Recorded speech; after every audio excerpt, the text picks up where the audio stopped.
Est-ce que tu connais l'importance que tes valeurs ont dans tes actions, tes comportements et tes résultats? Salut à toi, mon nom c'est Patricia, je suis coach et accélératrice d'action audacieuse et aujourd'hui, je souhaite à te partager l'importance de nos valeurs, mais surtout d'aller voir c'est quoi nos valeurs actuelles. Parce que trop souvent, on fait l'exercice, ah, c'est quoi mes valeurs? Comme qu'est-ce que j'aimerais bien vivre au quotidien? Mais rarement on se pose la question, OK, mais c'était quoi mes valeurs jusqu'ici? Qu'est-ce qui m'a amené où est-ce que je suis aujourd'hui? Les valeurs.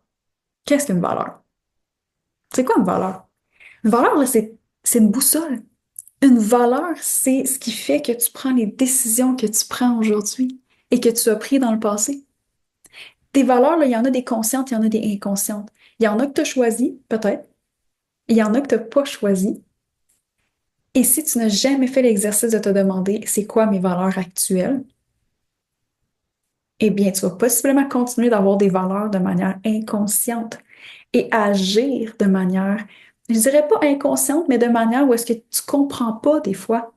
Des fois, il peut y avoir des blocages, puis on se dit, mais voyons, qu'est-ce qui fait que je passe pas à l'action? Qu'est-ce qui fait que j'ai pas le résultat que je veux? Et quand on regarde nos valeurs actuelles, on a la réponse.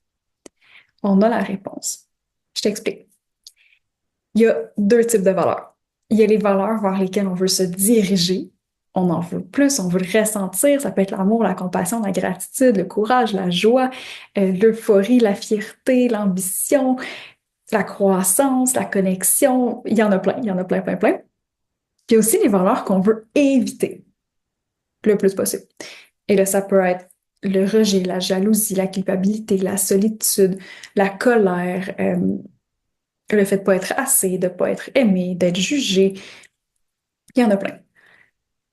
Et là, ce qu'il faut savoir, c'est que l'humain va toujours faire beaucoup plus pour éviter d'être blessé, de souffrir, que d'en faire pour vivre encore plus de plaisir et d'euphorie.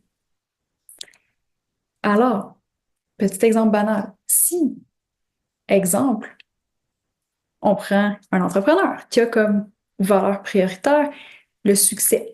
Il veut se diriger vers avoir beaucoup de succès, mais ce qu'il réalise pas, c'est qu'au plus profond de lui, qu'il veut éviter à tout prix, c'est de se sentir rejeté.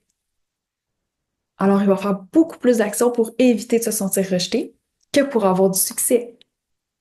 Est-ce que ça peut expliquer pourquoi? Peut-être qu'il y a de la procrastination. Peut-être que quand tout va bien, oh, soudainement, il y a quelque chose qui se passe, puis on vient d'auto-saboter.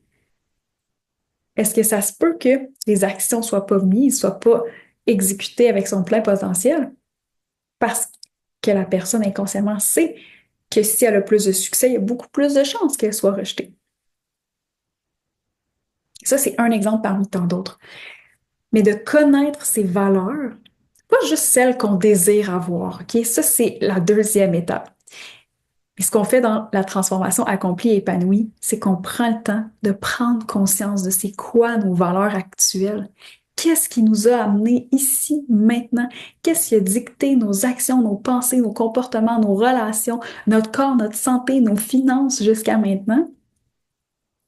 On prend conscience de ça pour bien comprendre, pour avoir de la clarté, pour ensuite pouvoir transformer ça. Mais c'est primordial. Donc, tes valeurs, c'est ta boussole, c'est ce qui vient dicter tout ce que tu fais, tout ce que tu penses. On a les valeurs qu'on va vouloir se diriger vers, puis on a les valeurs qu'on va vouloir éviter. Puis, tes valeurs, en fait, ça va même avoir un lien dans tes relations. Parce que si deux personnes ont des valeurs prioritaires qui sont totalement opposées, ce serait très surprenant que la relation perdure dans le temps, une relation plus intime, une relation amoureuse, parce que c'est pas les mêmes valeurs. Et il y a tellement de valeurs qui nous sont, dans le fond, qu'on a absorbées à comment on a été élevé à l'école ou la société. Puis il y en a qui nous conviennent, mais il y en a qui nous conviennent pas. Mais trop souvent, on n'a pas fait l'exercice de se poser la question. C'est pour ça que j'accompagne mes clients à le faire, parce que c'est primordial d'en prendre conscience. Oui, c'est pas toujours le fun. Je l'ai fait. C'est pas le fun. Je le fais régulièrement.